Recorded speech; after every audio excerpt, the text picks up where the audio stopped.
Hey guys, it's Kirby. Welcome to my channel. So today we are going to be reviewing the Huda Beauty Electric Obsessions palette and the whole Obsessions collection. And I'm going to be doing a tutorial on this eye look. So if you are interested in this video, then please keep watching. Alright guys, we are talking about the Huda Beauty Obsessions palettes. I recently purchased the Electric Obsessions palette, and they're fairly newish palettes online and at Sephora, or at least the little thing says new, but I feel like products say new for like 2 years when they're not really new. I do believe though that this is a fairly recent release.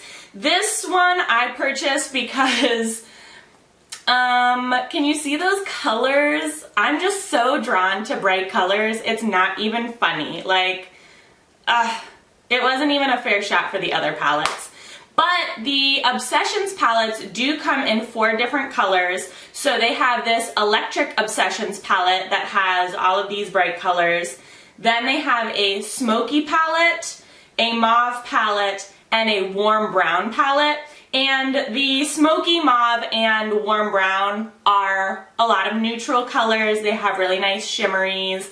I almost bought both the electric palettes and the mauve palette, and I'm glad I didn't. I'm glad I just stuck with the electrics for now until I know how they perform. But this was $27 and I bought it from Sephora, and I will have to say when it came, I was a little disappointed because online the palette, they make the palette seem like it's huge one. And so for $27 I was like, oh wow, that seems like a pretty decent sized palette, then I'll get it. And then it came and it was like this.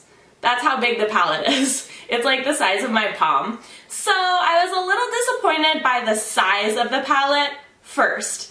Then I open it up and I was a little disappointed by like the size of the shadows as well.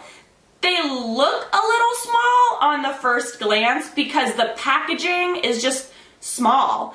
And so at first you think they're kind of small. This is a standard like single eyeshadow. So I'm trying to like put them up to compare. So like this yellow is from MAC. And so like a single standard eyeshadow is only really slightly larger than the square pans themselves. And I think they're only slightly larger because these are circles and these are squares, obviously. So they're actually not that small. It's just this packaging that makes them seem extremely tiny. And I don't know which one I'm going to upload first. I hope it's the Too Faced one. But as I was talking in the Too Faced Just Peachy Mattes review, packaging is extremely important when you're investing a lot of money. And I said upwards of $30. And with tax, this is $30. So packaging is really important because you want to think that like your money is getting well spent. Because let's be honest here, we all know that eyeshadows aren't necessarily like, you know, it doesn't take like $50 to make an eyeshadow. So you are paying largely for the brand as well as the packaging. And maybe this palette or these palettes in particular, all of the money is going into the ingredients in the eyeshadows. I do not know. I'm not trying to start anything here. I'm just trying to say that whenever I am spending $27 on an eyeshadow palette, I just was expecting a little bit more.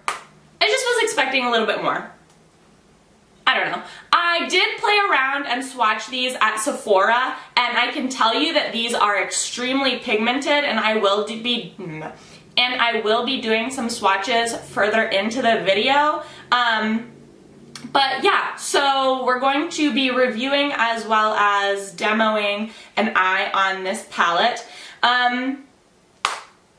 Yeah, that's all I have to say about that. It's really nice. It magnets close. Most palettes magnet close anymore unless it's like an extremely cheap drugstore brand like BH Cosmetics or CoverGirl's or things, or L'Oreal's or things like that. So this magnets close.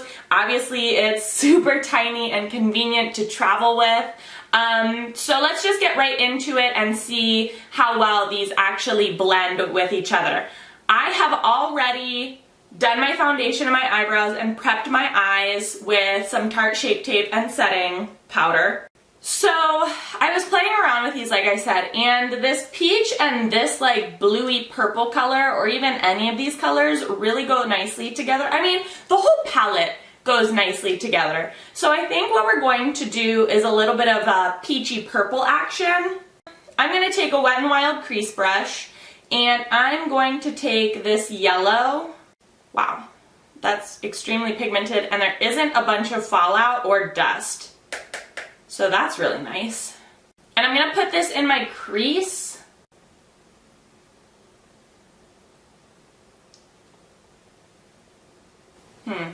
Not as great payoff with this yellow pigment as I was hoping. Then I'm going to take this Morphe M433 and I'm going to go in with this peach color, and I'm going to put that in my crease as well as this outer V. That peach color has a much better color payoff than the yellow.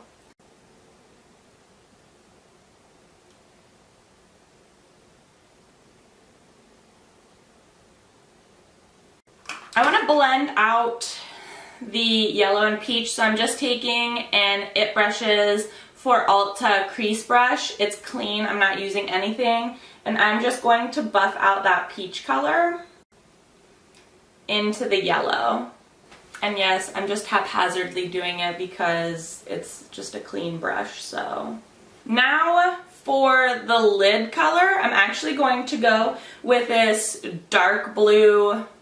It's like, so if you combined like this purple and these like bluey colors, you get this. It's not blue, but it's not purple. I don't know how to explain it.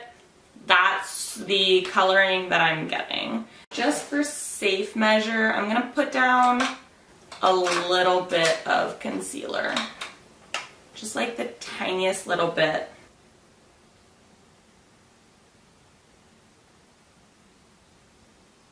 And I'm just using a synthetic brush to pack on that color. It was just a random brush that I got in my Amazon pack that I ordered a long time ago. Pigment on that though. You know, we're gonna bring that bluey color over a little bit more.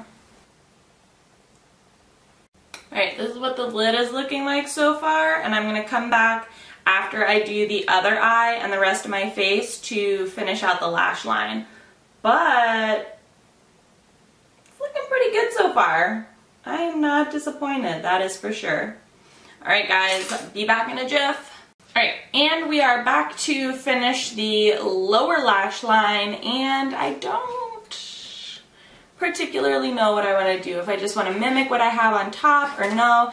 I think what I'm going to do is I'm actually just going to buff some of this purpley, periwinkly, bright periwinkle color underneath my eyes. I'm trying to use as many of the colors in the palette as possible so that like you guys get a good idea of like how they perform, if that makes sense. I'm going to, really close to the lash line, smudge this red color, then I'm going to take this pink and this purple and buff it out. I'm going to use a Morphe M207, which is just a small angled brush, and this like berry color, which is really not like any of the other colors in the palette. And I'm just going to drag that really close along the lash line.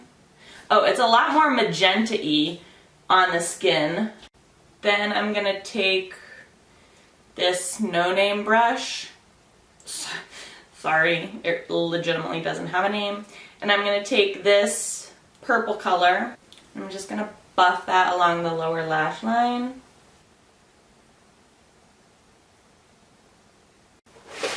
Just going to take the Kat Von D tattoo liner in Trooper. And then for mascara, I'm going to use Urban Decay's Perversion. And then for lashes, I'm just going to use the Ardell Soft Touch 162s, and I'm going to apply these off camera because I have stage fright. Thanks. Okay guys, here's the finished look. Added some lashes, added some gloss. This is Laura Geller's Color Drenched Lip Gloss. I don't know the color because it came off, but I want to say that this is Cafe au Lait. Maybe, maybe not. I don't know.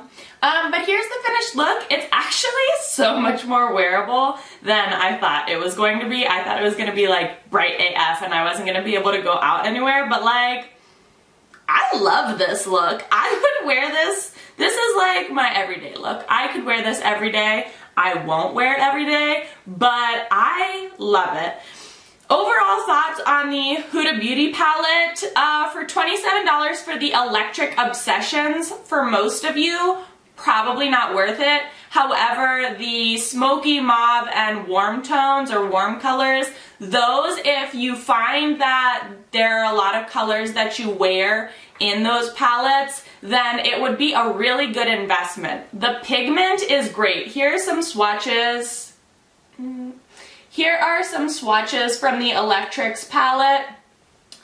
All of the glitter ones showed up really, really great. However, some of the matte colors did not perform as well as I would have hoped. Like this yellow color in particular did not perform as wonderfully as I wanted, although it blended really, really nicely.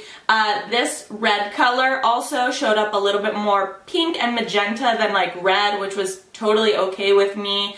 The whole palette does not have a lot of fallout. Like, it doesn't even get dusty. The only thing is this magenta-y color down here does have a lot more fallout, but I think that's just because of the way it's pressed. A lot of red toned or dark pink or deep pink colors are hard to press and not get a lot of fallout.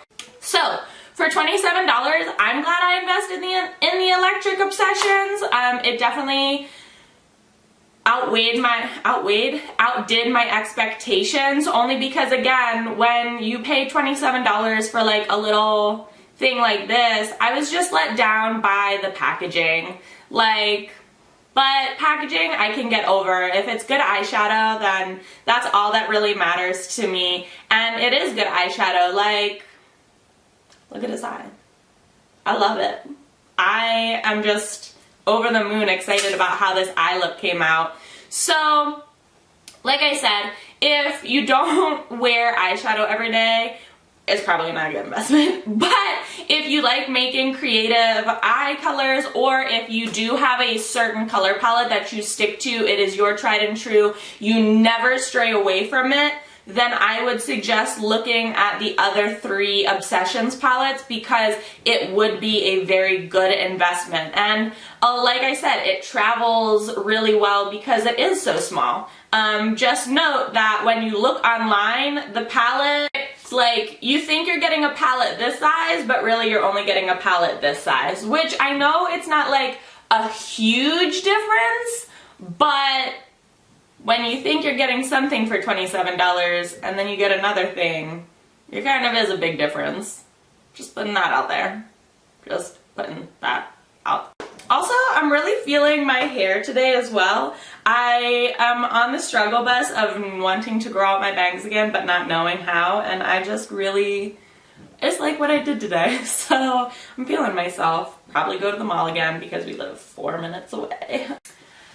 As usual, if you found this video helpful or if you liked it, please give it a thumbs up. Let me know what you thought in the comment section below. I will leave all of the links for all of the products that I used on my face, not just the eyeshadow, down in the description box below. But let me know what you thought of the eyeshadow palette, of the eye look, of my hair, of my outfit. Tell me what you think, good or bad, I'll take it, I don't care.